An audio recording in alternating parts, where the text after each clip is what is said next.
Olá, boa tarde. Hoje nosso bate-papo aqui no Resenha é com o procurador, professor universitário, Rodrigo Maia. Rodrigo, boa tarde, tudo bem? Boa tarde, Tevaldo, tudo bem? Obrigado por vir ao Resenha. Eu que agradeço o convite, como sempre. Rodrigo, tem um tema que está muito em voga hoje, que é essa questão de judicialização da política. Sim. De um modo simples, judiciar uma questão política significa tratar um problema político, né, por via judicial, né? Sim. De maneira mais simples para quem nos assiste entender isso. Então resolver a questão política na via judicial. Certo. Por que se judicializa tanto? Porque vai-se tanto hoje a política para os tribunais? Porque se discute tanto hoje a política nos tribunais? A gente começar o nosso bate-papo. É um tema realmente da ordem do dia, porque há alguns fatores que justificam isso. Há fatores estruturais do nosso sistema jurídico, em primeiro lugar, porque a nossa Constituição é uma Constituição compromissária e extremamente analítica, no sentido de que vários temas da vida política, institucional, eles têm assento constitucional e vários direitos assegurados ao cidadão, eles também têm base constitucional. Consequentemente, a capacidade que o cidadão tem de levar determinadas demandas ao Poder Judiciário, com a Constituição de 88, a Constituição Cidadã, ela se alargueceu bastante. Esse é um fator realmente significativo.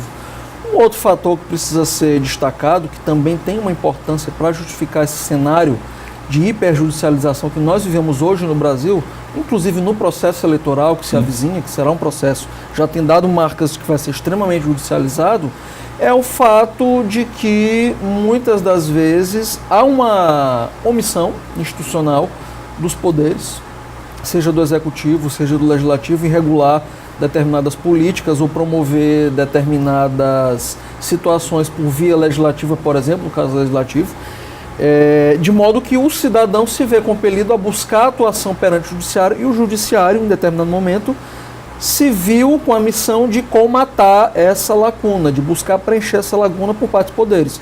Nós temos vários exemplos, para citar um exemplo que está na ordem do dia.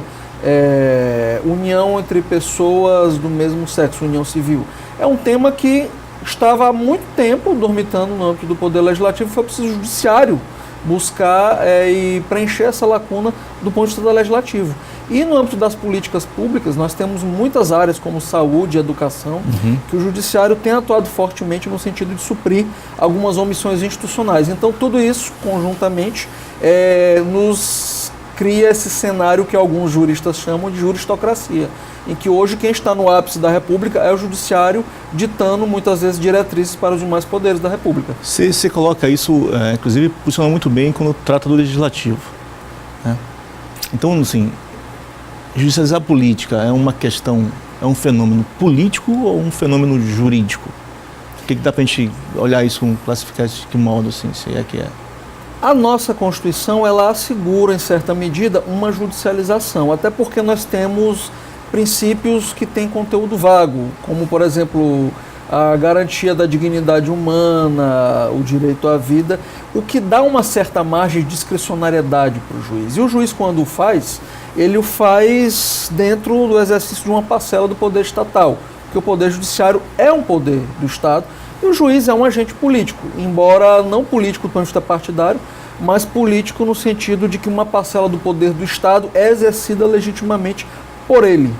O problema é quando, certas vezes, esse conteúdo subjetivo, que as normas, sobretudo essas normas que asseguram algumas garantias fundamentais, elas têm um caráter muito vago, elas acabam permitindo que, em certa medida, o judiciário acabe avançando para decidir questões que, a rigor, seriam questões do próprio administrador público ou do próprio legislador. Da política. Da política. Aí nós teríamos uma intervenção, em princípio, indevida sobre uma seara que é estritamente dos poderes constituídos, do executivo e do legislativo. Então, nesse cenário, a gente poderia definir que há uma invasão do direito na política? Circunstancialmente, nós temos situações que o direito acaba se miscuindo na política, o que, em princípio, é algo bom. Mas, como eu sempre gosto de dizer, para o veneno, para o remédio, a diferença é apenas a dose. O que é importante é dosar essa intervenção para que não haja uma substituição do administrador público e do legislador pelo julgador, que nem é atribuição do julgador. Então, a República hoje, ela vive esse equilíbrio que muitas das vezes nós temos que travar para evitar que haja uma indevida invasão do julgador numa seara que não lhe compete, que é a seara dos demais poderes. E se fala muito de ativismo, né? Ativismo judicial, ativismo jurídico e tal, muito gigante. Esse ativismo judicial não acaba, de certa maneira, afetar essa democracia jurídica, essa democracia constitucional que a gente vive no país, que a gente tem no país. De certa maneira, isso não traz um prejuízo, né, para esse lugar? Não, sem dúvida, até porque, e é importante distinguir ativismo judicial de judicialização da política, Isso. porque judicialização da política é um fenômeno que é natural do nosso sistema jurídico. E da democracia. E da democracia, vive, porque né? sem judiciário não Isso. há como você assegurar. O judiciário tem um papel fundamental. Ainda mais a nossa aqui está estabelecida de 3 poderes Sem dúvida, e muito, né, o distintos judiciário ele claramente tem um papel isso, claro. central. O ativismo, segundo a classificação de alguns autores, ao quais eu realmente rendo minhas homenagens, como o professor Lênio Streck, que é um dos grandes críticos desse estado de coisas, onde o judiciário ele acaba transcendendo a esfera do que se julgaria adequado para a sua atuação, ele seria um desvirtuamento da judicialização da política, no sentido que é o juiz realmente se tornando um ator do processo político, o que é algo indevido. Quando ele, no lugar de aplicar a lei dentro de critérios objetivos, ele passa a agir de acordo com suas próprias convicções. Aí nós temos um grande risco à própria democracia. E é isso que nós precisamos saber dosar adequadamente. Quer dizer, você fala do juiz contra ator, isso está muito, para mim, do ponto de vista das relações postas hoje, no campo conservador, mais conservador, né? Eles veem muito essa supremacia jurídica como algo que seja, né, judicial como algo, né, importante, interessante. Mas isso, de certo modo, de certa maneira, isso não despolitiza a democracia? Assim, isso, de certo modo, não... Até a própria política, até. Isso não cria quando, assim, os conservadores acham que, né, essa supremacia judicial aí, que você bem coloca, esse ator, né, aí, do jurídico, né, como sendo esse protagonista, isso, de certo modo, para mim, não há esse processo de despolitizar a democracia, ou até a própria política, Rodrigo. Não, sem dúvida. E a gente vê com muita preocupação hoje, se você for parar para pensar, a sociedade clama cada vez mais por uma intervenção do judiciário para além dos aspectos ao quais ele deve se restringir, porque há uma crise realmente de credibilidade da política. Então isso acaba alimentando também. Agora, isso é algo muito ruim para a sociedade. Em primeiro lugar, porque o juiz ele não é incumbido dessa tarefa de gerir o interesse público. O juiz, pelo contrário, ele deve se autoconter na realização dessa tarefa. E é muito perigoso para a democracia quando você vê juízes emitindo opiniões, se posicionando no cenário político, juízes considerados ídolos de movimentos políticos. Isso é uma coisa muito arriscada para a própria democracia. O juiz é pop agora. O juiz é pop, eu acho que é muito ruim para o judiciário. Porque em algum momento isso vai acabar se voltando contra o próprio judiciário. Porque ele acaba entrando numa esfera que é totalmente indevida, considerando as atribuições que lhe foram conferidas pela Constituição. Mas isso também é porque o debate político não está muito pautado, e aí acho que talvez tenha essa contribuição do judiciário na questão de uma moral. E essa moral aí que vê os bons e os maus, que vê os corruptos e os não corruptos, não está muito pautado nessa ótica, centrado nesse olhar, Rodrigo? Esse discurso do moralismo, ele historicamente ele tem sido utilizado para legitimar algumas ações, sobretudo por parte de corruptos. Você vê, por exemplo, vindo um pouco para a nossa realidade mais cotidiana, muitos dos que pregaram o impeachment da Dilma sob o signo da moralidade se revelaram grandes canalhas, né? Isso precisa ser dito. E esse discurso moralista, ele é um discurso perigoso porque muitas das vezes ele acaba obscurecendo alguns aspectos importantes que a sociedade precisa identificar sobre a realidade da política, e também ele é perigoso porque ele é utilizado para legitimar, por exemplo, você ignorar direitos e garantias fundamentais, como contraditório, ampla defesa. A população hoje bate palma, por exemplo, para prisão em segunda instância, mesmo com um processo não transitado e julgado. O que eu, quando estudei na faculdade, quando me pós-graduei em processo penal, era um absurdo, porque você só justifica alguém ser preso antes do trânsito e julgado se houver uma razão de natureza cautelar. Por exemplo, ele vai fugir, ele está intimidando testemunhas, e você transformar a exceção em regra, isso viola a presunção. Quando é evidente de inocência. prejuízo para o processo, né? Que tá em andamento. Claro. Do contrário. E não nos enganemos, essa tomada de decisão do Supremo Tribunal Federal, que alguns mídias até reviram depois, está lá para ser pautada, a Carmen Lúcia vai deixar o STF, não vai pautar essa questão, isso em grande medida decorre de uma pressão da mídia e de uma pressão da sociedade, que é um outro risco grande do juiz passar a ser um ator nesse cenário midiático social.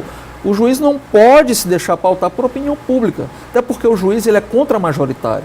Ele, para fazer valer as regras do ordenamento jurídico, ele tem que, inclusive, decidir contra a opinião pública. Isso é um risco para a democracia. E aí, exatamente isso que eu ia te pôr agora, que é assim, que esse lugar que nós, enquanto jornalistas, nós, né, enquanto mídia, de certo modo, a gente estabeleceu, ampliou esse espaço. Né? Tu deu voz a uma série de vozes, inclusive Claro. do judiciário, que não eram ouvidas. Sim. Né? No judiciário, na justiça, no Ministério Público, enfim.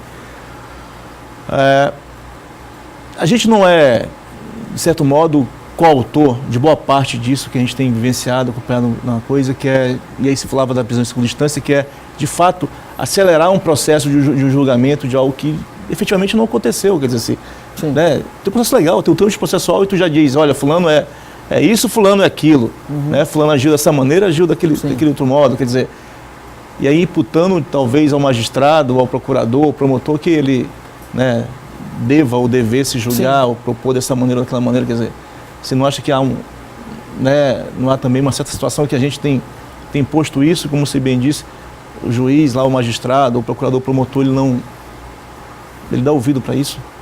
Não tenho dúvida que hoje, com o papel que a imprensa tem, um papel fundamental, é bom sublinhar os meios de comunicação de modo geral, nunca se houve tanta publicidade, tanta transparência em relação à atuação dos gestores, e eu incluo nesse rol os membros da magistratura e do Ministério Público. E é natural, muitas das vezes, que eles se sintam compelidos a atender a esse clamor. Agora, é um cuidado que precisa ser tomado no sentido de não pautar a sua atuação buscando, seja holofote, seja promoção, seja se sentindo intimidado pela opinião pública. Eu nunca vou esquecer daquela passagem na votação do processo do Mensalão, lá em 2005, em que o Lewandowski foi surpreendido falando no celular com o irmão, explicando, olha, nós votamos aqui com a faca no pescoço, porque o julgamento estava sendo transmitido nacionalmente. Então, é muito importante o magistrado ele manter esse cuidado, um membro do agente público, do modo geral, de não se deixar pautar pela opinião pública, porque a opinião pública tem um ethos diferente daquele que deve ser o ethos do agente público. Agente público, né? Do agente que exerce uma parcela do Poder Judiciário ou funções essenciais da Justiça, como o Ministério Público.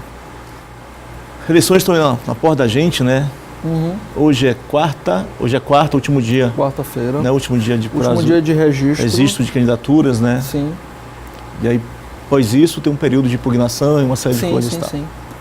Rodrigo, duas situações que estão na pauta do dia aqui, né? Umas com um certo grau, né, de apuração jornalística correta e o outro de outra medida, né, um grau bastante elevado de informação incorreta, inverídica.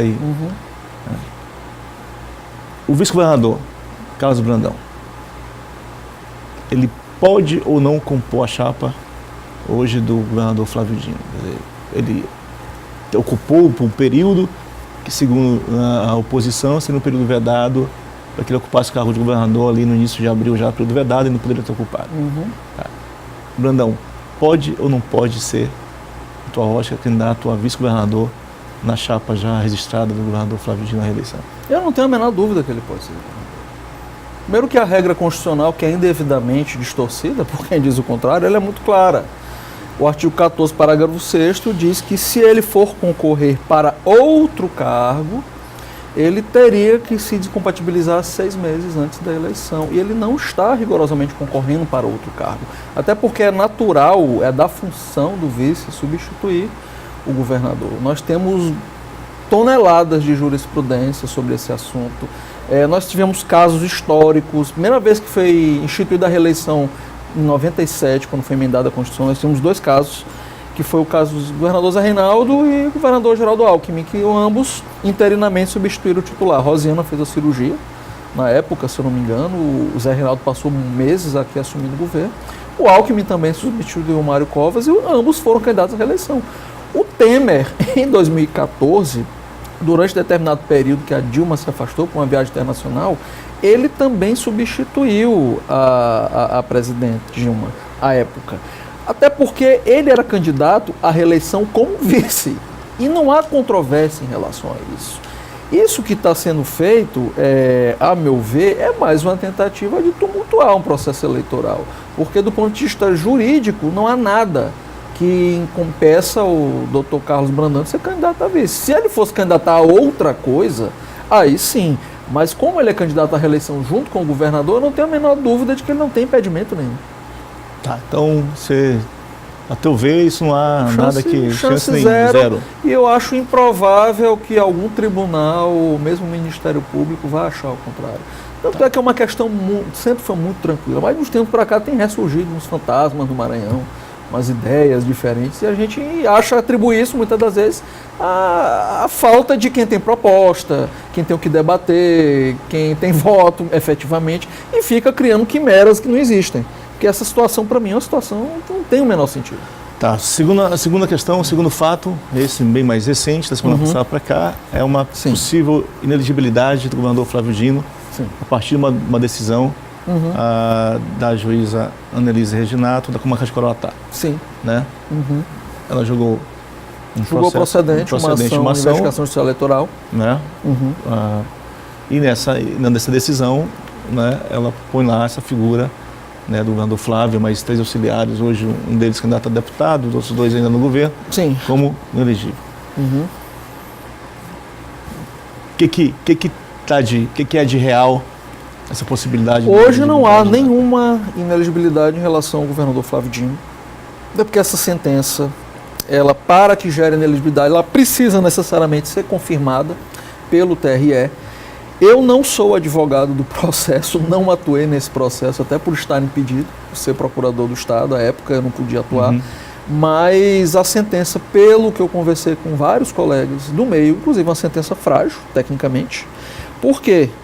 Porque a única prova que poderia, em tese, ligar o governador a um suposto abuso cometido em Coroatá foi um vídeo gravado esse ano, 2016, onde o governador está simplesmente fazendo entregas com o prefeito de Coroatá, o que mostraria que haveria um vínculo, ou seja, uma ação que pede a declaração de um abuso que foi ajuizada em 2016, ela condena o governador com base numa prova de 2018.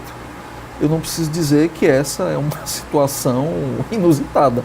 E o pior, uma prova que foi colhida sem ouvir nenhuma das partes, porque o processo acabou rigorosamente. Inclusive o parecer do Ministério Público, muito contundente, foi pela absoluta inexistência de prova de abuso cometido pelo governador Flávio Dino, inclusive dizendo que a parte autora em nenhum momento conseguiu levar prova aos autos, e a juíza de ofício, por sua própria iniciativa, buscando a internet, achou esse vídeo e decidiu que havia elementos que poderiam levar à condenação do governador. Eu não estou aqui tecendo juízo de valor, se a juíza está errada, se ela está certa, claro, se ela é honesta, desonesta. Agora, do ponto de vista técnico, é algo que eu acho improvável que seja confirmado pelo TRE. Até porque o TRE Maranhão, no outro caso em que supostamente teria havido um abuso por ações realizadas pelo governo do estado no âmbito do município, ele, por unanimidade, rejeitou também essa representação. Foi uma ação pelo mesmo grupo político, se eu não me engano, que foi ajuizada em Timon. Em Timon, a juíza rejeitou por completo a ação e o TRE, por unanimidade, também não identificou nenhum tipo de abuso. Então, isso, claro, criou um certo ruído. Foi objeto até de uma postagem que foi considerada depois inverídica pelo TRE, de um órgão de comunicação que pertence à candidata opositora ao governador.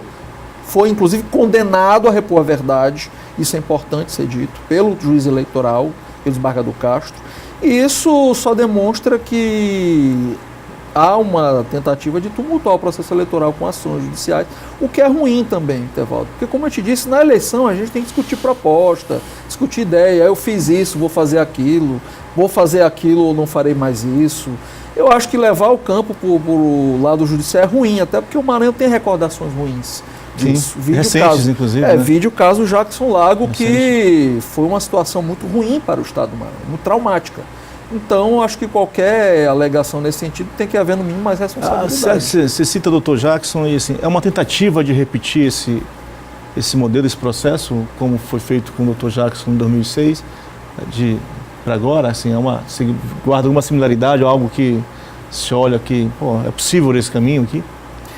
As mesmas pessoas que fizeram aquilo com o Jackson estão tentando fazer isso agora. Eu acho que a gente tem que fazer as contas, né? A probabilidade. Agora, a chance disso agora vingar... Prosperar, de vingar? Sem comentários. Essa sentença, eu não creio que isso vá ser mantido, até pela jurisprudência do TRE Maranhão. Rodrigo, tem visto, tem lido há muita ação, né? Há muita ação nesse período pré-eleitoral. Sim. Contra órgãos de imprensa, contra jornalistas e tal. Isso, né, dos mais diversas candidaturas já postas nesse momento aí. Uhum. Isso não é ruim para o momento que a gente vai enfrentar, que a gente vai viver, de tentativas talvez de intimidação, de distanciamento da imprensa, né, nesse momento também que a Justiça Eleitoral resolveu que vai fiscalizar, né, fake news, quer dizer, eu acho estranho porque não é da justiça discutir conceito de verdade, o que é verdadeiro, o que é falso. Sim, claro. Não é isso. Mas não há um excesso de ações, né, judiciais, de proposituras relacionadas a questões postas na imprensa. Isso não teria outros meios para se resolver que não judicializar. Não, concordo. Eu concordo com você. Realmente é ruim para o processo democrático esse excesso de judicialização. Agora é preciso, Etevaldo, também sublinhar o seguinte: quando você tem de um lado um candidato que tem rádios no plural, televisão, jornais, e que sistematicamente, isso é comprovado, eu posso provar inclusive, se alguém quiser me processar, isto é provado, que sistematicamente dão decisões desfavoráveis ao candidato contrário, invertendo a realidade, inclusive obrigadas a colocar direito de resposta, porque se pede direito de resposta sistematicamente por matérias inverídicas. Inclusive a Procuradoria do Estado, em ações assinadas por mim, fez isso várias vezes, não foi só uma nem duas, foram várias vezes. Não é ouvido antes a apuração da matéria, a parte não é ouvida. A empresa a qual pertence o grupo da candidata, ela não veicula simplesmente a versão do Estado, ou faz em completa desproporção, ou seja, eles dão a matéria de capa e 2 linhas para a versão do Estado. O poder público, seja o governador, seja o Estado, quando afeta a imagem da própria gestão, que isso tem ocorrido frequentemente, ele é obrigado a judicializar essa questão para equilibrar a situação. Porque não nos esqueçamos também que os meios de comunicação, no âmbito das eleições, eles têm que observar determinado equilíbrio, senão eles podem, inclusive, ser objeto de uma ação judicial eleitoral para evitar que eles sejam utilizados de forma abusiva para desequilibrar a eleição. Mas você acredita que dá para buscar um equilíbrio no Maranhão, na situação que se vive hoje, não de adversários, mas de inimigos políticos, dá para equilibrar minimamente essa pressão eleitoral? Eu acho que se buscasse fazer uma campanha propositiva sem ataques rasteiros, seria possível. Porque para nós interessa discutir ideias, discutir propostas, porque nós temos o que apresentar. O governador Flávio Dino foi considerado pelo G1, que é da Globo, o governador do Brasil que mais cumpriu suas propostas. Vamos falar de propostas, vamos falar de ideias. Agora, ataques contra uma gestão, inclusive com informações inverídicas, o caminho é buscar o judiciário. A gente está acabando o resenha, está na fase final do programa, e aí quando se critica, né, a decisão judicial, a decisão não, a proposição de uma ação por conta de uma opinião, alguns acham que é opinião, uma postagem, um blog, uma opinião numa rádio, comentar numa rádio, uma nota de jornal, se discute muito de liberdade de expressão de imprensa. Eu acho que alguns colegas confundem um pouco disso. Isso é liberdade de imprensa ou liberdade de empresa que as pessoas estão buscando nessa defesa desse suposto ato, digamos, correto de informar e de... Aí eu vou te dizer o que eu disse lá atrás em relação à atuação jurisdicional no âmbito da política. A diferença entre o remédio e o veneno é apenas a dose. No momento em que a liberdade de expressão ela se torna veículo para você atingir outros fins, inclusive distorcendo a realidade e atingir adversários ou quaisquer outros motivos, aí você já não está escusado pela garantia sacrossanta constitucional da liberdade de imprensa. Aí você tem que buscar o judiciário para repor a verdade. E é isso que tem sido feito da parte da campanha do governador Flávio Dino, e isso vai ser feito por qualquer cidadão. Então, rapidinho, mais uma questão para a gente concluir. Então, a partir de amanhã, então, falando do calendário eleitoral, campanha na rua já pode para todo mundo. Amanhã, dia 16, já começa oficialmente o calendário de campanha eleitoral, já terão atos políticos, haverá toda aquela festa que é inerente ao processo democrático. Quem sofrer impugnação tem até o prazo final do TSE e do TRE para julgamento dessas impugnações, vai até 17 de setembro. Exatamente. Daqui a um mês ainda tem essa situação de... Pouco mais de um mês. Pouco mais de um mês, impugnados ou não, né? Exatamente. Rodrigo, muitíssimo obrigado.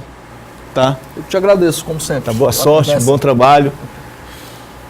Eu conversei hoje no Resenha com o procurador professor universitário Rodrigo Maia. Discutimos gestão da política, eleições, calendário eleitoral. Eu volto na próxima sexta-feira, depois do programa Zé Cirilo, às 13h45. Até lá, com Resenha ao vivo. Boa tarde a todos. Até mais.